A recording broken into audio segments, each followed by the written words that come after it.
রাহুলের ব্যক্তিগত গাড়ির চালক বাবলু দাস দীর্ঘ ১৬ বছর ধরে গাড়ি চালাচ্ছেন তিনি। এই মর্মান্তিক ঘটনায় কি বললেন দেখুন।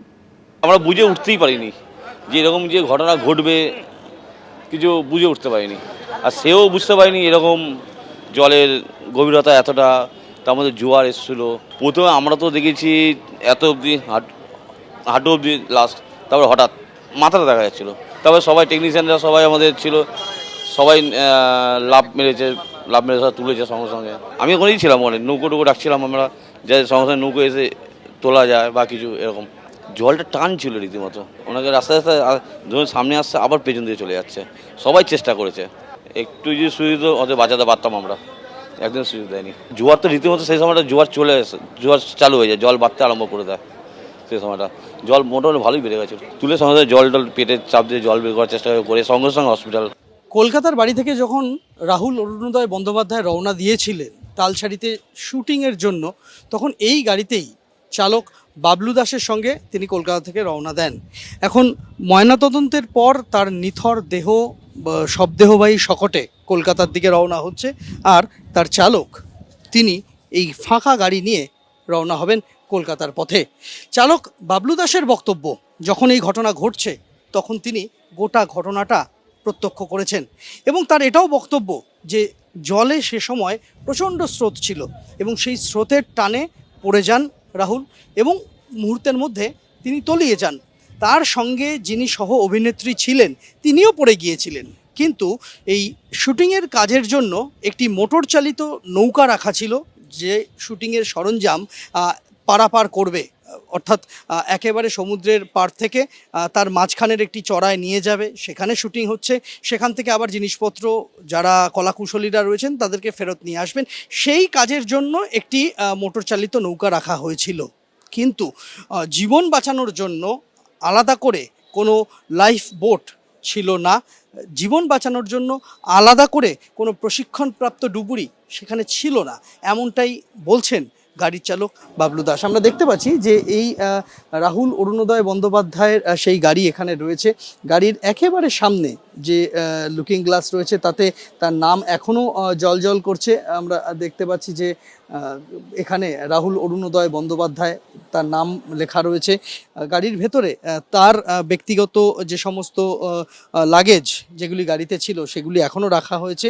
এই গাড়ি নিয়েই একেবারে সরাসরি দুর্ঘটনাস্থল থেকে প্রথমে দীঘা থানায় যান গাড়ির চালক এবং তারপর দীঘা থানা থেকে তিনি গাড়ি নিয়ে চলে এসেছেন গতকাল রাতেই এই তমলুক মেডিকেল কলেজ হাসপাতালে, যেখানে দেহের ময়নাতদন্তের প্রক্রিয়া চলছে এবং এখান থেকেই দেহ নিয়ে তিনি কলকাতার পথে রওনা দেবেন, এমনটাই বলছেন চালক বাবলু দাস।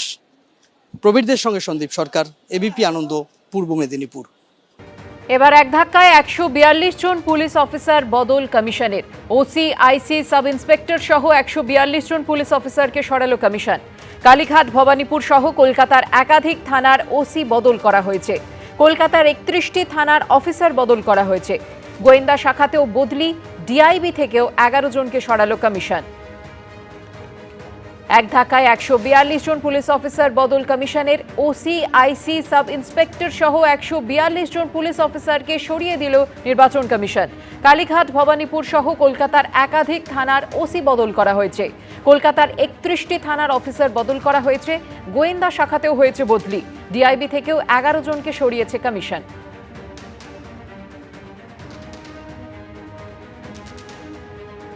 রাত থেকেই চালু হয়ে গেছে ট্রাইব্যুনালে আবেদন করার অনলাইন পোর্টাল। সাপ্লিমেন্টারি তালিকায় যে ভোটারদের নাম বাদ যাচ্ছে, সুপ্রিম কোর্টের নির্দেশ মতো তাঁরা আবেদন করতে পারবেন এই ট্রাইব্যুনালে। কিভাবে আবেদন করবেন জেনে নিন। বিবেচনাধীন ভোটারদের কাদের নাম থাকছে আর কাদের নাম বাদ যাচ্ছে তা জানাতে এখনো পর্যন্ত ধাপে ধাপে 4টি সাপ্লিমেন্টারি তালিকা প্রকাশ করেছে কমিশন। এখনো পর্যন্ত যাদের নাম বাদ গেছে তাঁরা ট্রাইব্যুনালে আবেদন করতে পারবেন। শনিবার রাত থেকে চালুও হয়ে গেছে ট্রাইব্যুনালে আবেদন করার অনলাইন পোর্টাল। নির্বাচন কমিশন সূত্রে খবর, আইআইএম জোকায় আপিল ট্রাইব্যুনালের অফিস হবে, সেখানেই ১৯ জন অবসরপ্রাপ্ত বিচারপতি বসবেন। কমিশন সূত্রে আরও খবর, হাইকোর্টের পরবর্তী নির্দেশ না আসা পর্যন্ত আবেদনকারী ভোটারদের এখনই সশরীরে আপিল ট্রাইব্যুনালে উপস্থিত হওয়ার দরকার নেই। তবে সাপ্লিমেন্টারি লিস্টেও যাদের নাম ওঠেনি তাঁরা ট্রাইব্যুনালে আবেদন জানাবেন কিভাবে? আবেদন করতে হবে www.eci.gov.in এবং www.voters.eci.gov.in এ। শনিবার থেকে ইতিমধ্যে অনলাইনে ট্রাইব্যুনালে যে অ্যাপিল সেটা শুরু হয়েছে।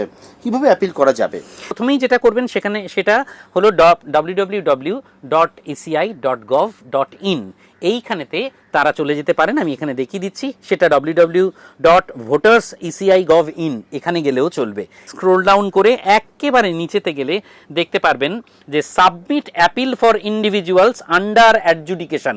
আমরা যদি এই অংশটা এরমভাবে ক্লিক করি তাহলে প্রথমেই আমাদেরকে একটা যে কোনো মোবাইল নাম্বার এবং তার সঙ্গে একটা ক্যাপচা দেখতে চাইবে। তাহলে আমরা একটা মোবাইল নাম্বার এখানে পুট করে দেখে নিচ্ছি, আর তার সঙ্গে একটা ক্যাপচা দিয়ে দিলাম। আমরা রিকোয়েস্ট ওটিপি করে নিলাম। যে মুহূর্তে আমরা ওটিপিটি পাবো আমরা সঙ্গে সঙ্গে এখানে ওটিপিটা পুট করব। আমরা এখানে ওটিপি দেবো একটা, যেটা ওটিপিটা এসছে। আমরা এইভাবে ভেরিফাই অ্যান্ড লগ ইন করলাম। এরপর আপনার প্রোফাইল ওপেন হলে নিজের এপিক নম্বর দিয়ে সার্চ করতে হবে।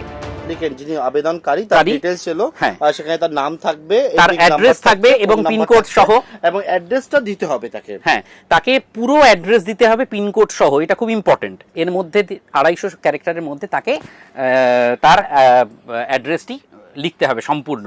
আচ্ছা, তারপরেতে brief facts of the appeal, অর্থাৎ যিনি আবেদনকারী তিনি যে আবেদনটি করছেন তার তো নিশ্চয়ই একটা তার গ্রাউন্ড আছে, তার কিছু একটা বিষয় আছে, বক্তব্য আছে। 1000 ক্যারেক্টারের মধ্যে তাকে এখানে লিখতে হবে যে তার কি হয়েছিল। এই অ্যাপিলের যাবতীয় বিষয়বস্তু সংক্ষেপেতে 1000 ক্যারেক্টারের মধ্যে প্রথমে এখানে লিপিবদ্ধ করবেন।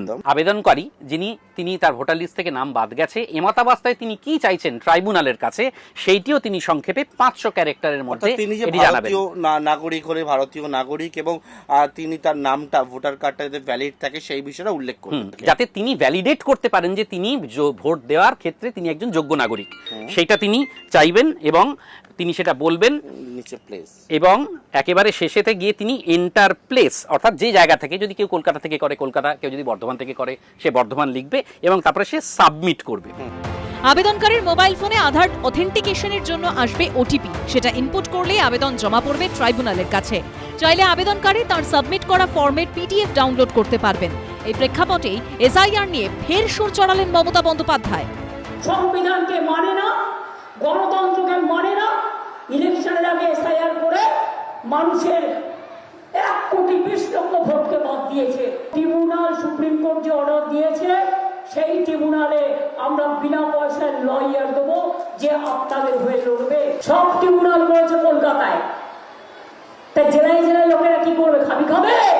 এসআইআর হবেই, এবং যতই উনি টিম নামাক এই বছর, এই 2026-এ তৃণমূল সরকারের বিসর্জন হবে। তবে ট্রাইব্যুনাল কবে থেকে বসবে তা এখনও স্পষ্ট করা হয়নি নির্বাচন কমিশনের তরফে। পার্থপ্রতিম ঘোষ, রুমা পাল ও অনির্বাণ বিশ্বাসের রিপোর্ট, এবিপি আনন্দ। এবিপি আনন্দ, এগিয়ে থাকে, এগিয়ে রাখে।